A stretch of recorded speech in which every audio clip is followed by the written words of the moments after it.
Okay, good evening, everyone, and welcome to the Wednesday meditation session.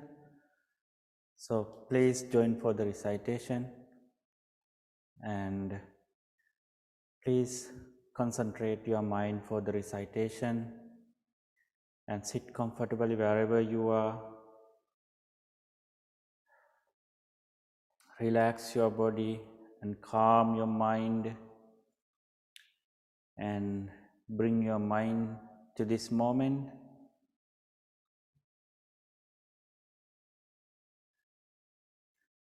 Just relax your body and calm your mind.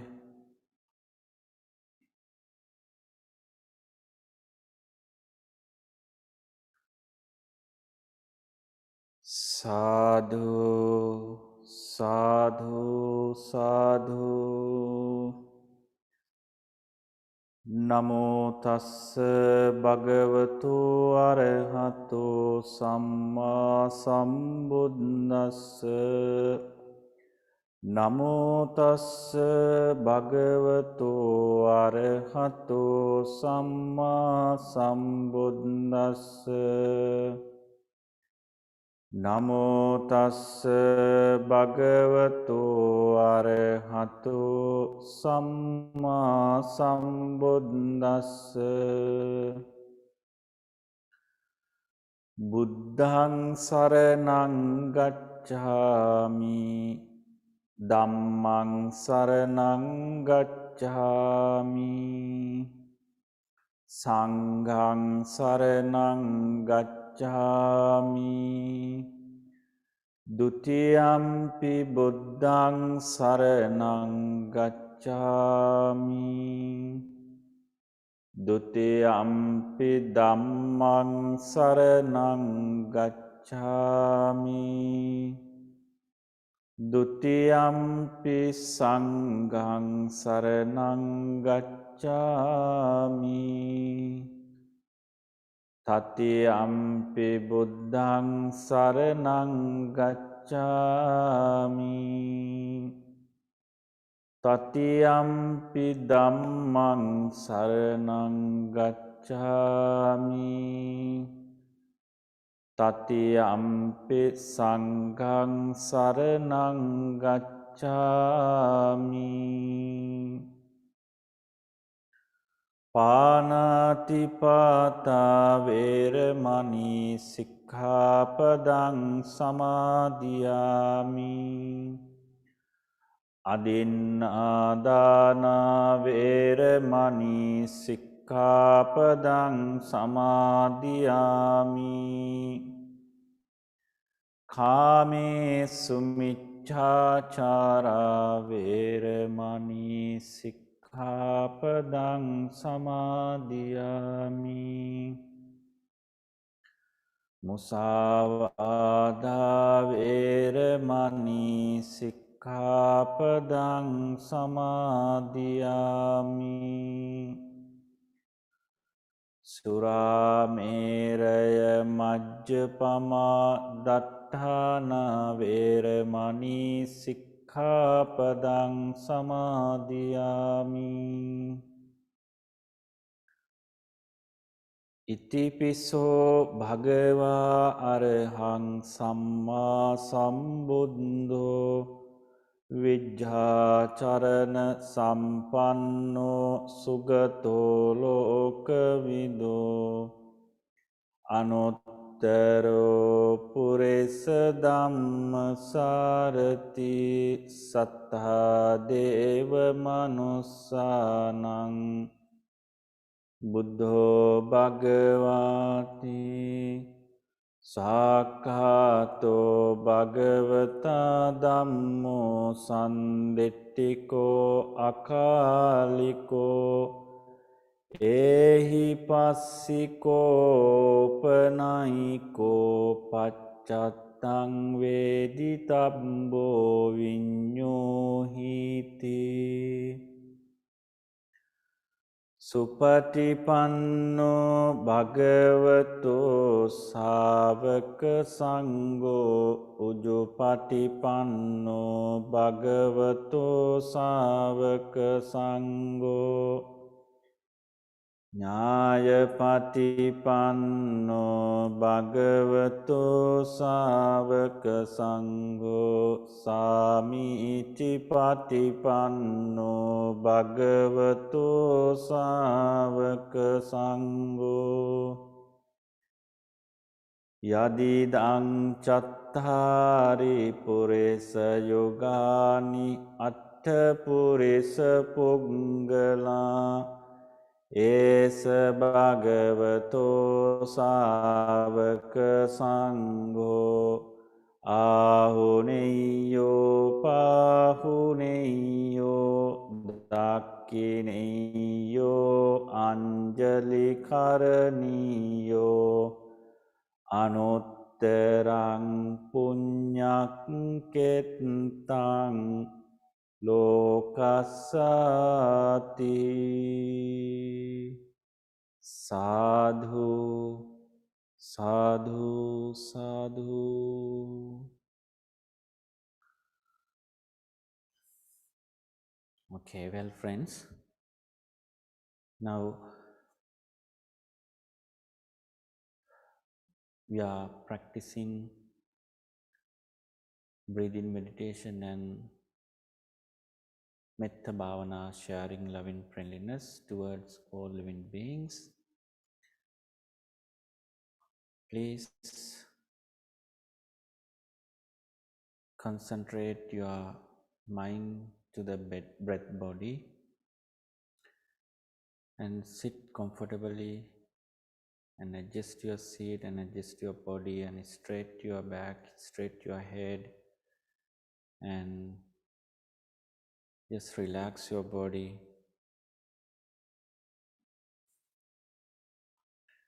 And this mindfulness or breathing meditation would become realization or attain full enlightenment person. Breathing meditation. So we practice breathing meditation in order to develop our awareness and as well as what we learn, what we've been researching in the Dhamma. So all facts that we can understand and we can see the things, see the facts, information or teachings.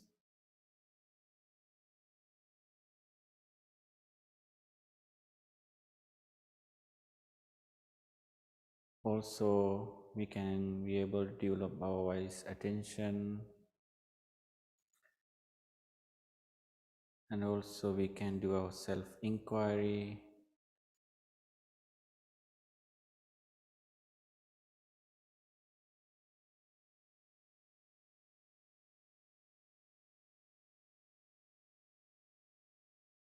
So all of you know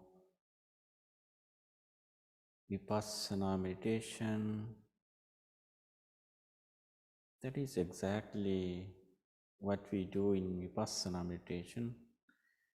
We honestly look at ourselves with no biases, no pretense. We look at our own body, feelings, perception, volitional formations, and consciousness, the five aggregates or five faculties.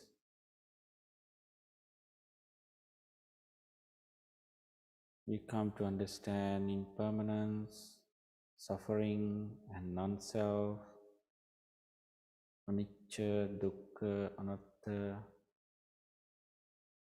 respectively. This is Vipassana meditation.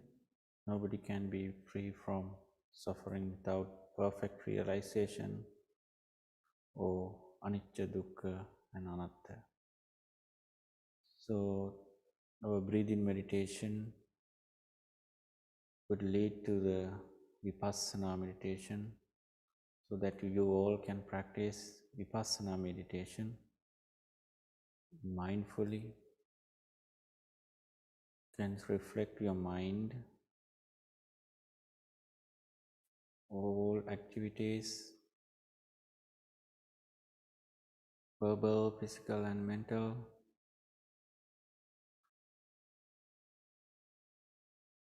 Okay, please concentrate your mind to the breath body.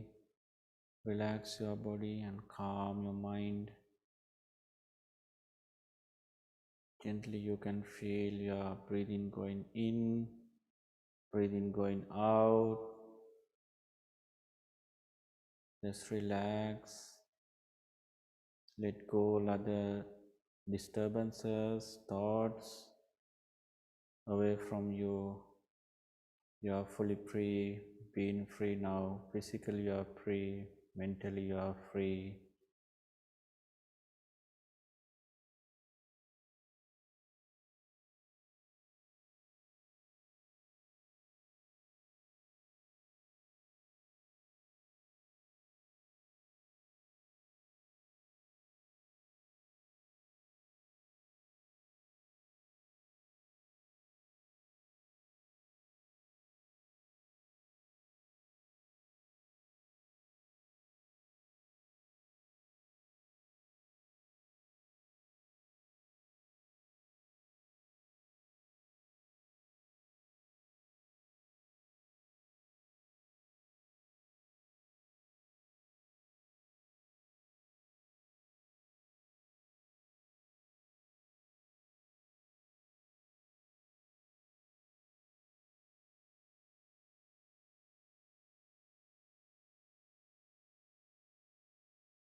Just relax and calm your mind.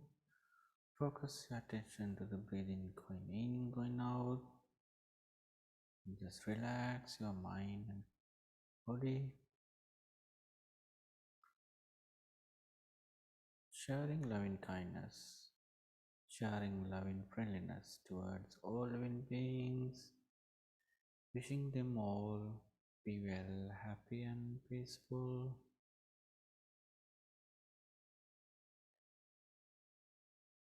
May I be well, happy and peaceful.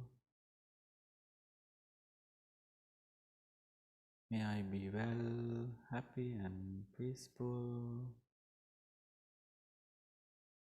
May I be well, happy and peaceful.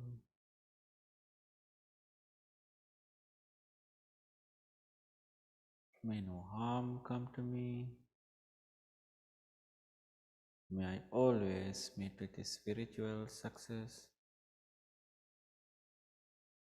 May I also have courage, understanding, and determination to meet and overcome inevitable difficulties, problems, and failures in my life. May my family members be well, happy, and peaceful. May my relatives be well, happy, and peaceful. May they always meet with spiritual success. May they also have courage, understanding, and determination to meet and overcome inevitable difficulties, problems, and failures in their life. May all indifferent persons be well, happy, and peaceful. May all unfriendly persons be well, happy, and peaceful.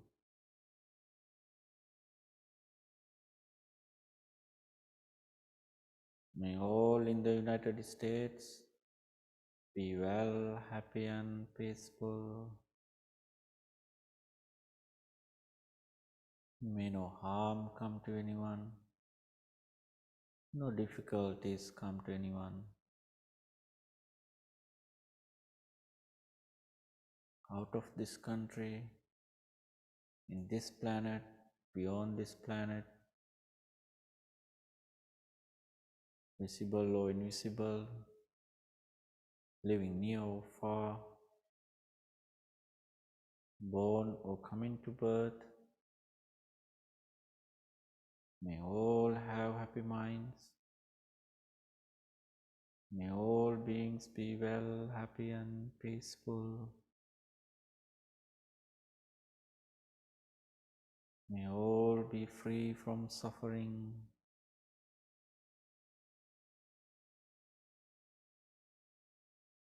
May all be free from jealousy.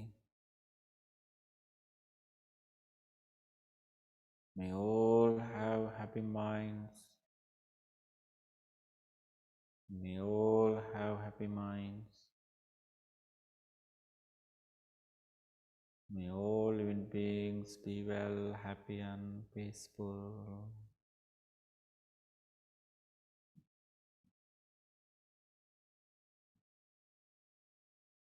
May all living beings be well, happy, and peaceful.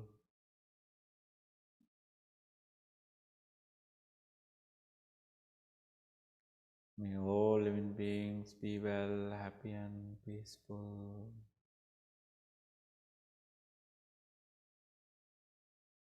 May all have happy minds.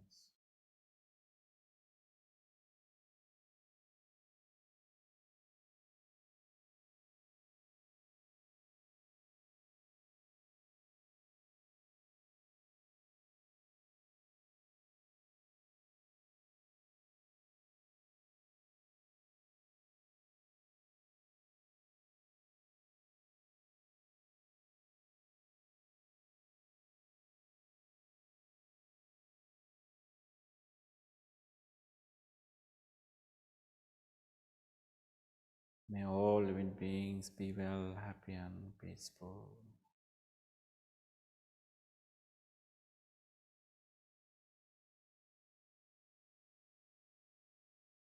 Sharing friendliness towards all living beings. We are wishing them, I wish them all be well, happy and peaceful. No harm come to anyone, no difficulties come to anyone. May all have happy minds. May all beings be well, happy and peaceful.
Bhavatu sabba mangalang rakhantu sabba devata sabba buddhanubhavena sada sotti bhavantu te.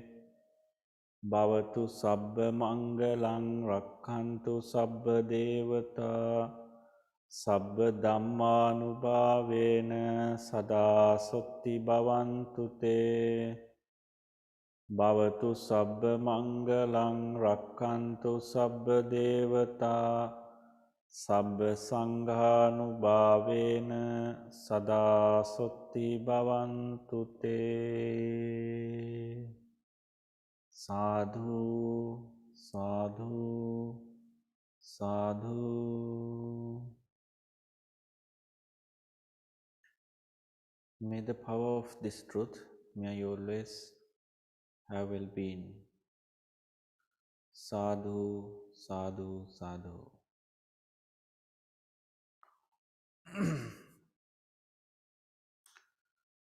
Okay, well, friends,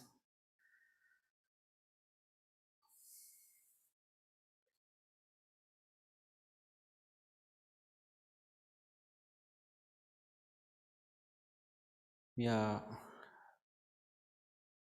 we have been talking Samaditi Sutra.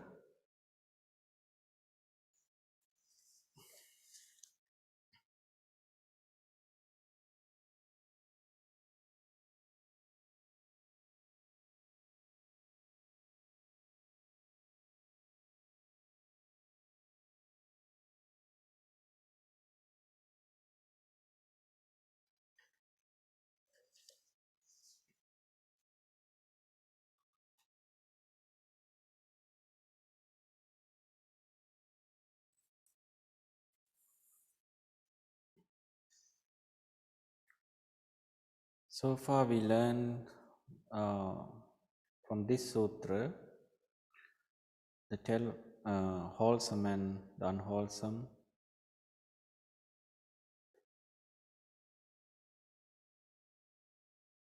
Last Wednesday we discussed the Four Noble Truths and aging and death, birth, being, clinging.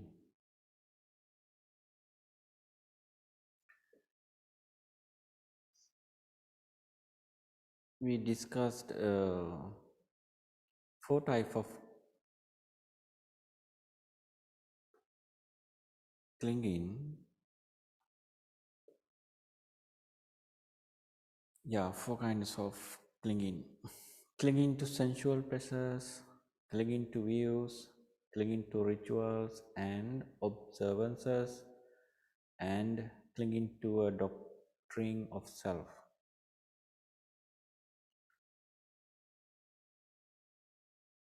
So you know that in Buddhist teaching, focus mainly focus how to detach or how to not to attach the things, and how to develop our mind state, uh, not to cling clinging sensual pleasures. You know that all these four kind of clinging is able to meet thoughts in our mind. So therefore, this mind is like a magic mind. It's always been creating thoughts and attached to it, and sometimes feel pleasant, sometimes bad, feel like unpleasant, sometimes neutral, so forth. And today we are, in the first jhana, actually, mm, out of this discourse, I would like to uh, just explain the jhana. How do we know when we reach the first jhana? How does it feel?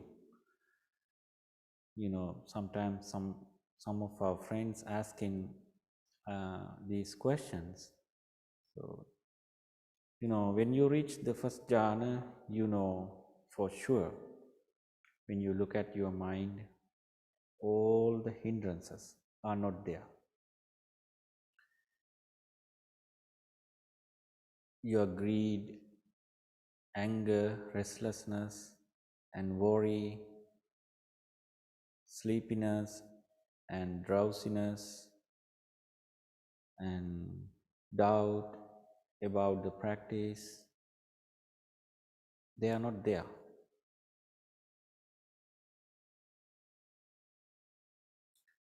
Your mind is very quiet. Also, you have no inclination whatsoever to talk. Then you experience a great deal of happiness, because you are secluded from various kinds of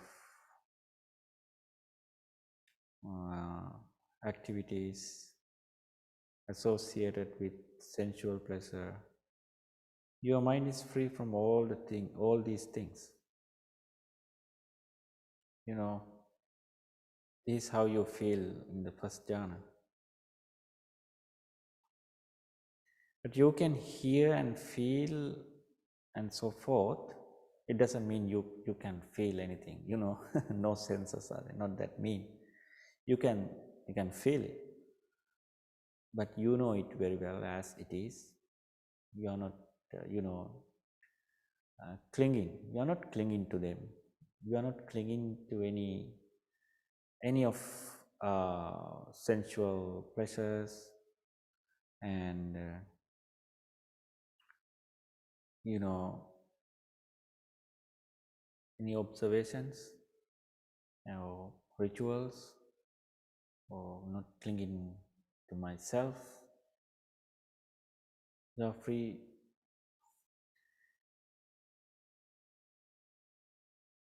you're fully free.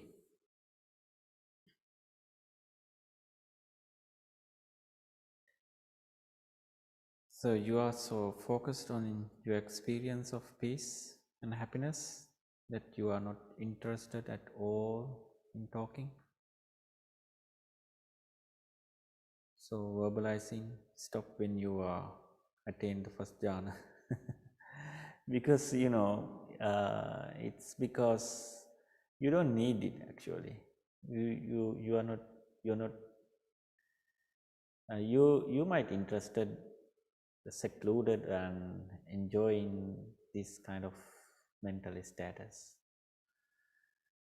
um, and you are not attached to it, and this is how you feel the first jhana. So clinging, no clinging furthermore. And let's read the craving here. Saying, good friends, the bhikkhus delighted and rejoiced in the Venerable Sariputta's word. Then they asked him further questions.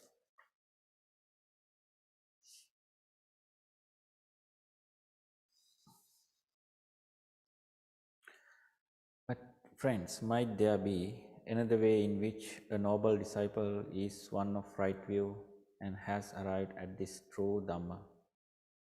There might be, friends. When, friends, a noble disciple understands craving, the origin of craving, the cessation of craving, and the way leading to the cessation of craving, in the way he is one of right view and has arrived at this true Dhamma. Noble disciple is everyone cannot be a noble disciple. Those who are practiced already in this path, and we call noble disciple.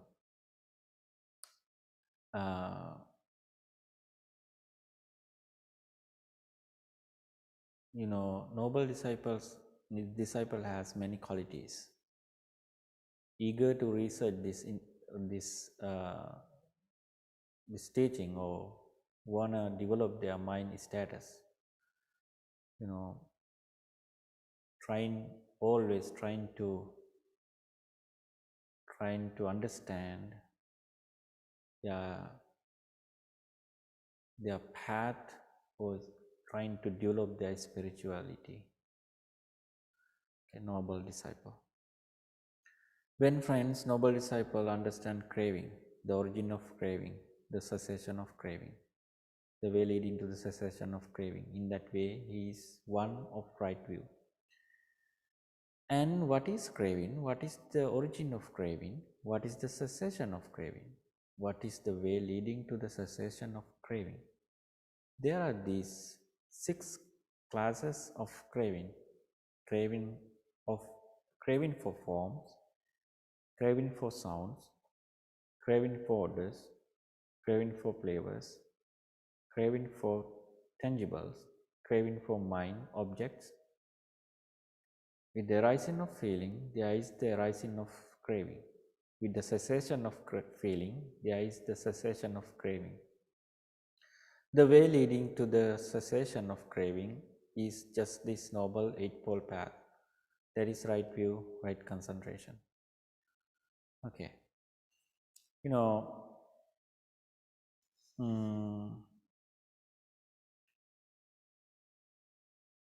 Knowing about impermanence intellectually as a concept is not enough. The craving is cause of all the problems.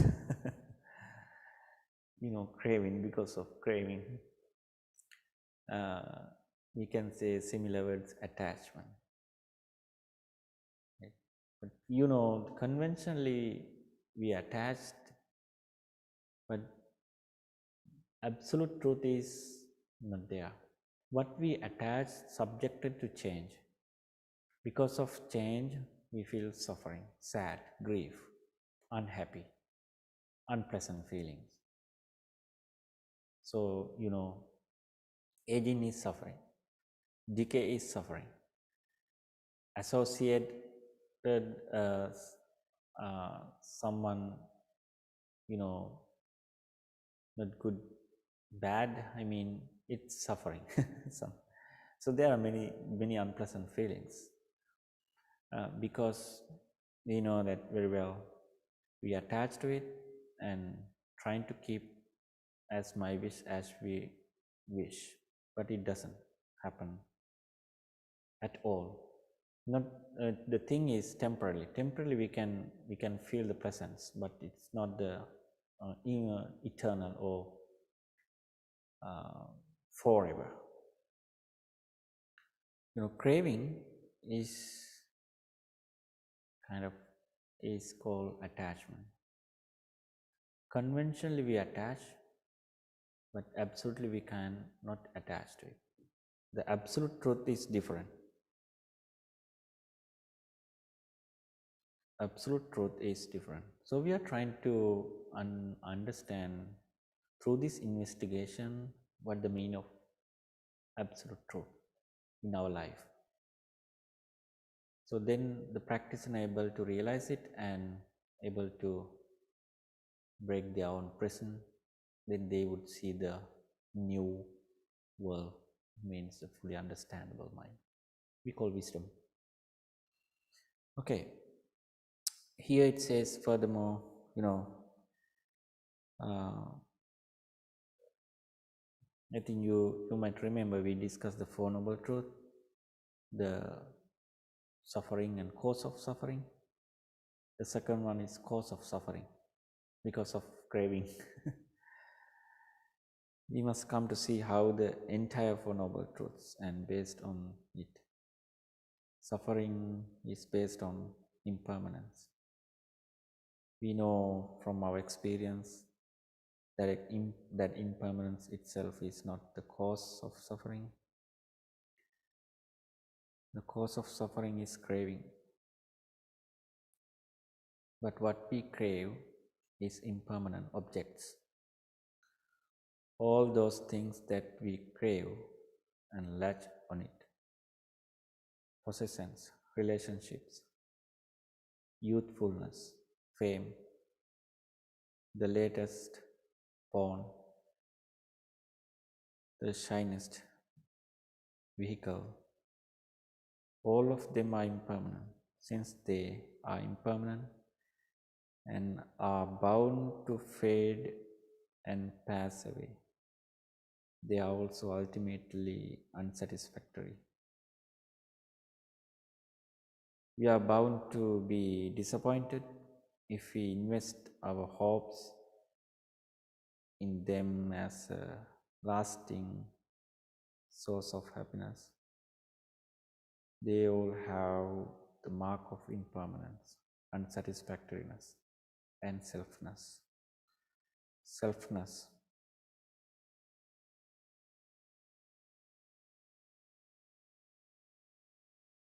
Yeah.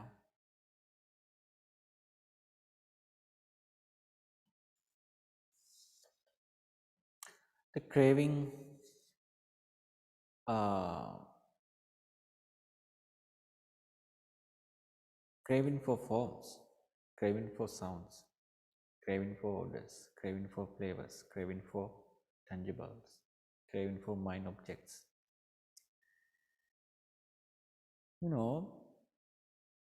Understanding mean each and every moment you can watch your thoughts and just analyze it, how my mind is working through these observations or experiences. you know uh, Craving for sounds, like sometimes because of this craving we are wasting our energy, time, sometimes knowledge, you know. So that's why this mind called magic mind. This mind could cover the reality. It can appear some fantasy in our mind. It's not the absolute truth. But the right view is, we call the samadhi, those who have right view, right concentration. Uh, why do we need right view, right concentration? To see this craving, to see this mind matter. When a noble disciple has thus understood craving, the origin of craving, the cessation of craving, and the way leading to the cessation of craving, he here and now makes an end of suffering. In that way, to a noble disciple is one of right view and has arrived at this true Dhamma.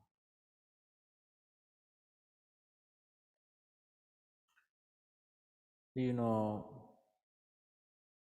the three words anicca, dukkha, and anatta, it means the impermanencies, because of impermanency or because of changes cause suffering. The practitioner will realize it and attach, responsible to not to cling to what experiences through the sensation, and then we call anatta, or thinking, not thinking like as my mind, it's conventionally think so, but it's not the absolute truth. If it is absolute truth, we able to keep as it is. There is no any sad or grief, because if we all able, you know, that's why the things that we can keep temporarily, not the permanent. Nothing is permanent. Everything is subjected to change. So we have to accept these changes, and each and every moment we can accept it. You know, this mind create everything. Mind led all actions. Mind do everything.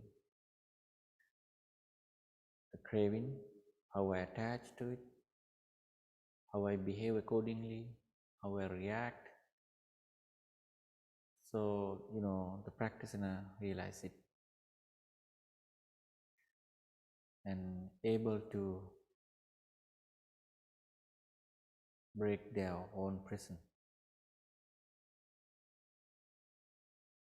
All right. So today uh, we talked the craving. You know, craving is very simple. Example is to explain as like, you know, suppose you had a delicious food yesterday, lunch, okay. Today also, when you're taking lunch, you would remind, oh, I had a very delicious food yesterday. And it doesn't mean, you know, it doesn't mean you can't think so, but the craving is I just need to give you an example. Craving means kind of memory or attachment. It doesn't mean you have to forget everything, but you can keep what you want. You can see your thoughts, see your memories. Here, what we are trying to practice, not to attach to what we are for suffering. If some, you know, feel suffering, fall into suffering, do not attach to them. but you can just watch them or see them or experience it if you want. But when you realize it, you don't maintain it, you don't attach to it, you don't keep it as a storage in your mind, because you don't need it. You truly understand it, and you feel fully free or peace of your mind.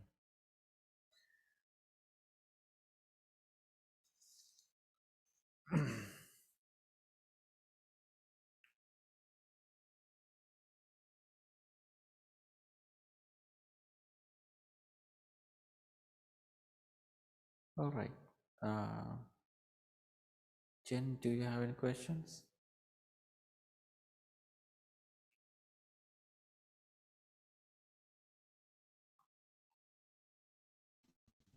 Yes. um, so the jhana, the first jhana. Oh, you can't hear me? Huh. Still, I'm trying to hear you, but Can you hear me now, Bhante? yeah, now I can hear you. Okay. Oh, okay, good. So the first jhana that we were talking about, that you were talking about, I understand the jhanas as, you know, the burning away of chitta, and so it's a combination of burning away of the chitta and understanding, and then that gives you less craving. And then if you're, well, actually, if you're in the first jhana, you're not experiencing any of the fetters. And I have the first jhana as along with the first stage of enlightenment. But then on the third stage of enlightenment, I have it, from my understanding is that there's no fetters at that stage. Is that permanent at the third stage of enlightenment, where there's no fetters that you experience, the practitioner would experience? I'm just trying to understand the first jhana, there's no fetters, but that's only in the jhana state. But then when you move down the path and you achieve the third stage of enlightenment, would the practitioner not experience any of the fetters permanently? I'm not sure if you can understand my question, but Okay.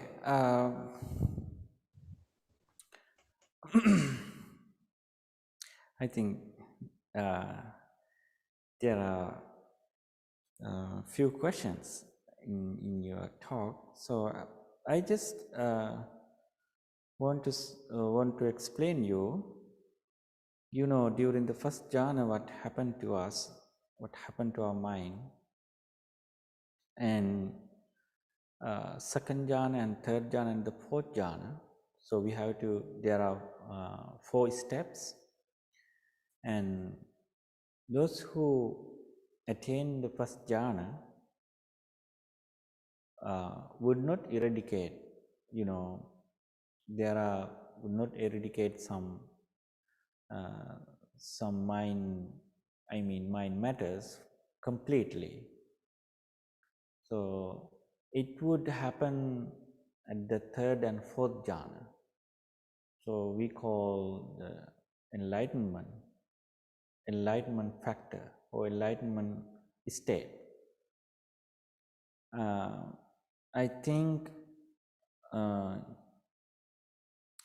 you know, in the first jhana is able to eradicate the hindrances and greed, anger, restlessness, worry, and sleepiness, drowsiness, and doubt, you know, but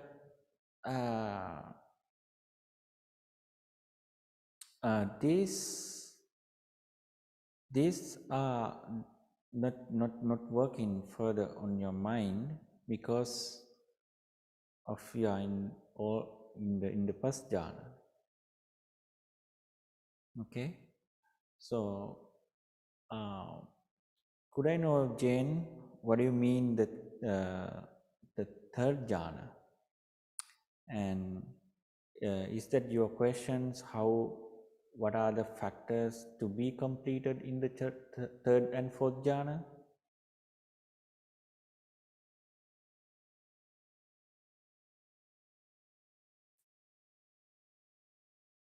Jen, can you hear me? I can hear you. I think that I misunderstood. I think that I got the hindrances and the fetters. I kind of had them together. So I understand now. So the first jhana is for the hindrances, and then I'm not sure. Because I'm looking at the map that we've talked about, and I have not placed in my research Right. where exactly the jhanas would go. I don't have I have only the first one that I know, and I have it on number 6 of the eighth path, along with first stage of enlightenment. And then there's another one that was placed on the last stage of the Eightfold Path with the mindfulness. And then after that, I don't have the other two jhanas. So I'm not sure where they're placed. And I guess that's my question of, and maybe I should probably see you. Yeah, that's very good question, Jen. I would add something, some more. First jhana is not very deep. It's concentrated state of mind. There is a concentration, but you can hear and feel and so forth. Okay, and when you come to the third and fourth states, even you feel like what you experience, you don't need to remind, or even though you do not attach to it, because you're fully eradicated the things what you experience, and you're fully free. It's in the third and fourth jhana. So basically today we are talking the first jhana. Actually, I just need to connect this part to the craving of and for the Sammaditthi Sutra. I hope you all understood well, and in the Sammaditthi Sutra, it's discussed about Four Noble Truths, and here we are talking the clinging and craving. So in the first jhana, no clinging, no craving, no hindrances. So craving causes suffering, or clinging causes suffering. Therefore, we all able to practice to see the things as it is, and things would changing, and then we are gradually practicing not to cling to them. So what we cling, lose it one day. Okay. So the first jhana would actually belong to the area of right view, where you would have a wholesome view. Absolutely, right view. Jen. Okay. Jen, still I can hear you. Can you hear Yes, me? I can. Yes, I can hear you. Yeah, I Um, think your question is the right view. Right view is works in, until attain full enlightenment. It means the fourth jhana. What is the right view means in this discourse very clearly explained to us. Right view is understanding the clinging, understanding the desire or craving, and understanding the Four Noble Truth, and understanding and the dependent origination, right, right concentration, so forth. Right view means the fully able to realization, able to realize it, able to see it as it is. See, so this is what mean in, especially in the Sammaditthi Sutra or discourse,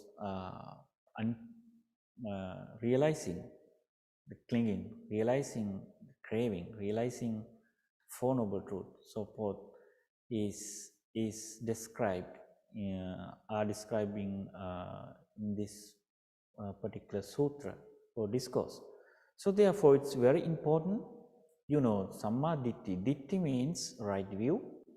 What does it mean? It means understanding or realizing the Four Noble Truths. The Four Noble Truths has included all facts, how this suffering arised, suffering and cause of suffering, how to cessation, and how can we do that to overcome this suffering.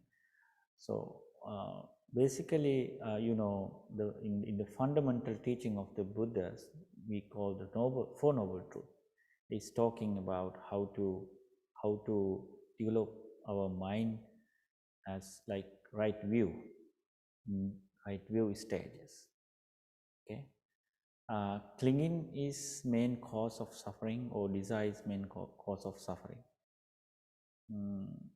The, by gradually what happened to our mind when you understood it, you would not attach to it, but you can see it, but you can hear it, you know it well, you do not attach to it because you don't need it. one more question, Bante. Yes, So sure. the jhana state, that the jhana mind state that goes along with right view, the practitioner would want to try to hold that. The jhana is not necessarily just for vipassana, or it's a state that you can put your mind in during the day as you're making decisions and choices. And if you're in that wholesome state, then you're going to easily lead into right intentions, right speech, right action, and right livelihood. Right. Is jhana something that's only for vipassana, or is it something that the practitioner would try to have that state throughout the day? Okay, very good question, Jen. What we in vipassana state, what we do, we directly focus our mind and we practice it. And through this research, we are learning hindrances and what does the mean of craving and clinging and Four Noble Truth, and our day-to-day mind matters and everything that we are experiencing. So directly focus our internal memory. I mean our mind. We call vipassana. So the jhana means when we practice this vipassana, uh, in this path, we are able to realize, or we are able to pass this each status of our mind level. Okay, so the practitioner would realize it. Oh, this hindrances is not working for me now. Before it works, right now it doesn't work. Hindrances, and how I attach to this through my eyes, through my sensation, and how I behave according to my attach. So the practitioner can realize it, you know, uh, they know it how this works on their mind. So in deep investigation in Vipassana level or mind research, they do it all at every and all the time. And gradually what happened, you know, in this sutra it says a wholesome and unwholesome things. So generally we practice the wholesome things, not the unwholesome things. So we develop it, right speech, right actions, or everything we develop in order to develop our vipassana state or mental state. So we have to follow, or we have to develop, we have to observe these things, I mean wholesome things into our life, apply into our life. Then we able to see the things as it is, you know, gradually with some uh, something that we feel unpleasant, and you know all the hindrances or everything we can eradicate, we can let them go away, not come into my mind again. We can fully delete it, fully eradicate it, you know. So then gradually we able to come to each status, means first jhana and second, third, fourth jhana. Definitely we have to practice these facts entire, you know. If you feel, oh, this is working for me now, you know, the practitioner can realize it themselves, analyze it themselves. Does it work for me now, or doesn't it work for me now? It still is working how this is working my mind. So they can do this experiment, they can do this research themselves, you know. Practitioner always see their mind, and able to need to practice it to overcome and realize it or well understand it. Okay. Yes. So I think I'm learning. I'm learning a lot. Thank you so much. Yeah. So Vipassana is where you would practice and you would realize, and then during the day, Satipatthana, you'd be watching and looking for it. So you realize what's happening in Vipassana, and then as you go through your day, you're practicing Satipatthana and you're looking for what you understand.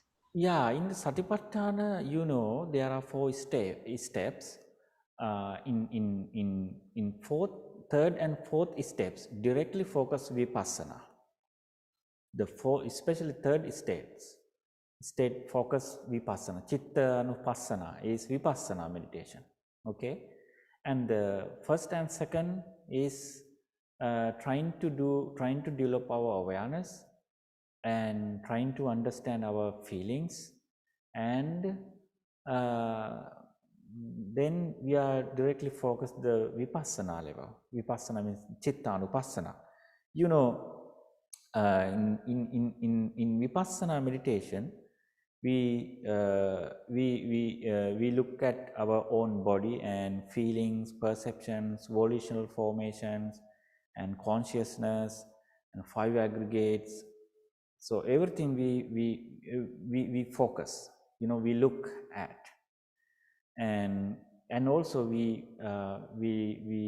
investigate impermanency and cause of impermanency and non-self.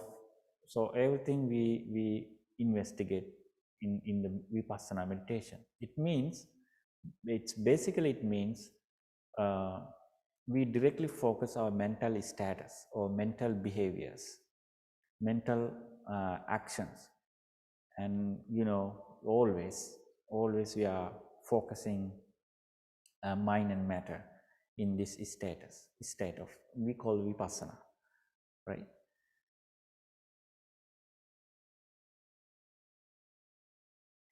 Okay, Thank you, Jen. I like your question. So I hope we can discuss furthermore if you have questions on our next session or sometimes. And thank you so much. And thank you so much for joining our Wednesday meditation session. And today we all did breathing meditation and recitation and sharing loving friendliness, and also we discussed the Samma Ditthi Sutra, and also we are continuing this particular sutra on our next Wednesday session. Until then, have a great night, and good night, everyone. Have a great night, and everyone. Thank you, Bante. Thank you very much. Thank you.